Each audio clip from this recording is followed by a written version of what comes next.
Hey everyone, so this is my third try on this video. On my second try, I just completely forgot what I was saying and couldn't pick back up, so I had to stop. This video is specifically about the symptoms I had in the beginning and throughout the illness so far. Most of these are still present and they come and go. A couple of things to note, I guess, about the symptoms for me with Lyme is that there's no rhyme or reason, there's no pattern, there's no predictability. I can change within an hour. I could tell you in the morning, I'm going to meet you for dinner, and by 3 o'clock in the afternoon, I'm fevered and I can't leave my bed. So I think that's one important thing, I guess, if you know someone with Lyme disease, to keep in mind is we suck at following through on plans because it's completely out of our control. But a lot of people just have asked me what my symptoms were when they're dealing with their own health concerns, and so this is something I've written about on my blog to some degree, but I want to discuss my symptoms and how I presented them to the doctors so that I could help them help me as best as possible. So this is the binder that I bring with me to doctor's appointments.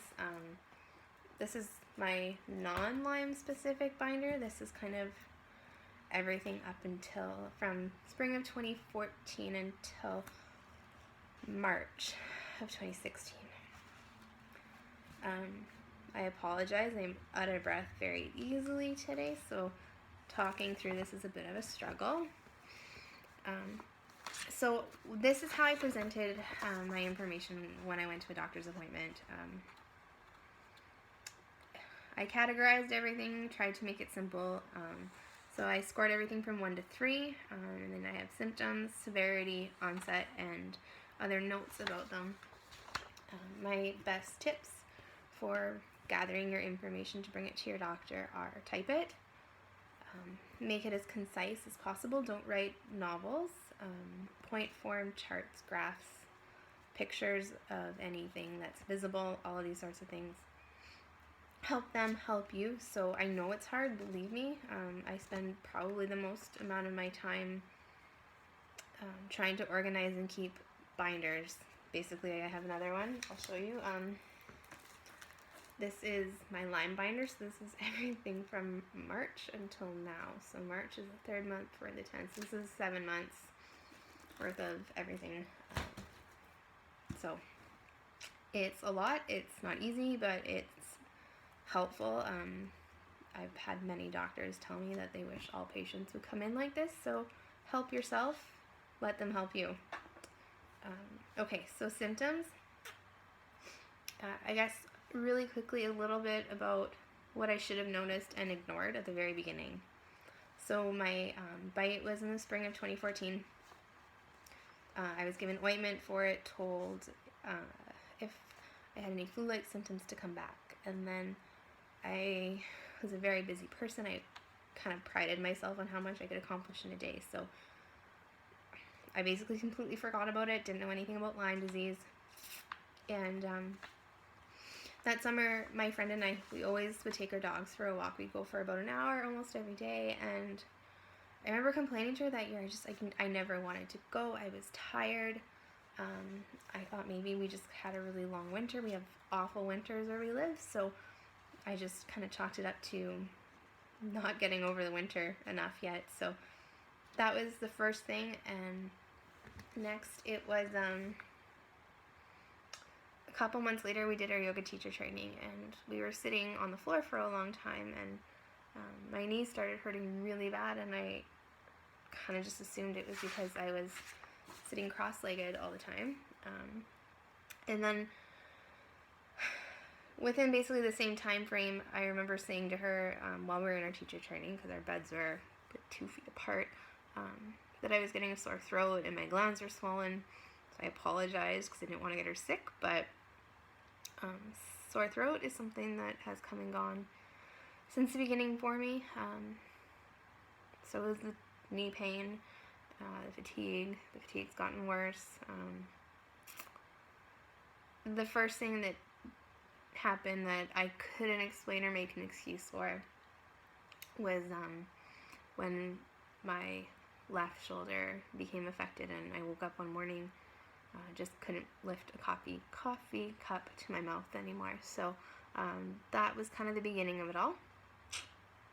And it's important to note that just because these were my symptoms doesn't mean they're going to be everyone's.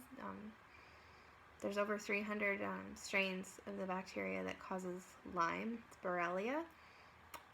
So it depends on the strain that someone might have, as to what their symptoms are, as well as if you were, if the tick transmitted any co-infections, is what they call them. So other bacteria, viruses, parasites. For myself, it's Lyme plus a handful of co-infections. So my presentation is going to look different than the next person. So it's not cookie cutter. There's no rhyme or reason to them. So I'm going to go ahead and list them off now. Okay, so fevers, chills, and sweats, day sweats, night sweats, weight loss. For me, it was about 15 to 20 pounds over a year or so. I've also heard of people who gain weight, so again, it just illustrates everyone's different. Fatigue, swollen glands, sore throat, an upset stomach, constipation, chest pain, and rib pain. What I mean by that is, so when you inhale, your ribs have to expand, and when you exhale, they contract. And for me, it did not feel like my ribs could do that for me, so it was really hard to take a breath in. Shortness of breath, something I experience a lot still. It kind of settled for a while, and now it's back really bad. Even just having this, like having a conversation, talking like this, it's hard for me.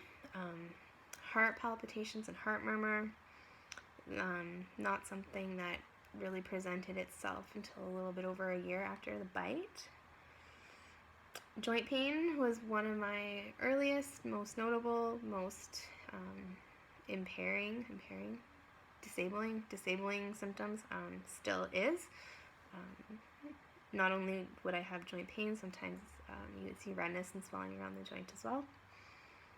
Stiffness in your neck. Doesn't just feel stiff, you're physically limited in where you can move it. Today I have full range of motion through my neck. Some days I might only be able to turn this far. Bone aches, so just deep aching in your bones, kind of almost feels like your bones are breaking. Muscle pain. I have now learned the difference between muscle pain and neurological pain. The neurological pain I have is controlled better with medications, but it feels like someone's taking a hot knife and stabbing it into you, usually in my upper body, arms, shoulders, legs, back. Otherwise, when I say muscle pain, I mean like really deep flu-like body aches. Muscle weakness, I think I've talked about this before. It started with not feeling like I was gonna make it down the stairs without falling or losing my balance. And then it became not being able to get up the stairs. Standing up, I'd have to kind of crawl up on using my hands, kind of like a bear crawl. And then it got to the point where if I was laying down, I couldn't sit up on my own. I couldn't tilt my chin up, lift my arms, sitting to standing, anything. I wasn't really able to do it.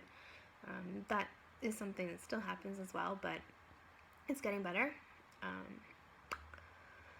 Muscle spasms and twitches. This didn't really start until this year, really. So a year and a half or so after the bite. Happens really bad in my neck, and it's probably the most frequent that I still get, where I just kind of twitch like that. And I get one in my face every once in a while where I look like a rabbit. My lip just kind of goes up and down. And then sometimes my head will just kind of move back and forth, or my arm will just kind of shake back and forth. So that's that. Headaches, those didn't start until this year as well. Tingling and numbness, not very often, but it's been that it's like you take like that icy hot stuff, and it felt like I've rubbed it on my forehead and it's slowly running down your face. But more frequently is I developed Raynaud's last winter, so that's when it's a response to temperature changes, and my fingers will turn white and they kind of burn and hurt when I change from warm to cold, so during our winters. I experience this more often if I just grab something out of the freezer. Between the time it takes me to grab it out of the freezer downstairs and get upstairs with it, it usually happens as well. Lightheadedness, I think that's self-explanatory. Memory problems, disorientation, just forgetting what I'm doing during a task. Like I said, I had to start this over because I forgot what I was saying mid-sentence and couldn't pick it back up. And then the one thing that I noticed for disorientation that was really strange and I couldn't explain was I'd be driving somewhere, like to the grocery store, somewhere normal, and all of a sudden I would find myself down a street I never go down. I don't know why I drove down it. One of the first things I started noticing too was I was just having a hard time processing the whole stop and go concept. This is why I don't drive anymore. On a really good day, I will drive, but not any further than 2 minutes away. So what I mean by this was I would pull up to a traffic light, and I would have to constantly repeat in my head as I was approaching it, red means stop, green means go, red means stop, green means go, in order to link what I was seeing and the action I was supposed to take. So it got a little scary. That's when I stopped driving, basically. And then sleep quality. Obviously, it's not going to be good when you're in a lot of pain, so that's self-explanatory as well. Also, in this list that I wrote for the doctors, I included a travel history. I went back as far as I could where anything was relevant. So for me, I went back to 2010 when I started traveling more often, and I wrote down all of the countries I had visited. This was something a lot of doctors didn't ask me, so it's really important to include it because when everything's so random and you have no idea what's going on, it's often something that'll be overlooked. So I failed to meet my 8-minute goal. It's at 12 and a half, so I'm going to end it there. Thanks.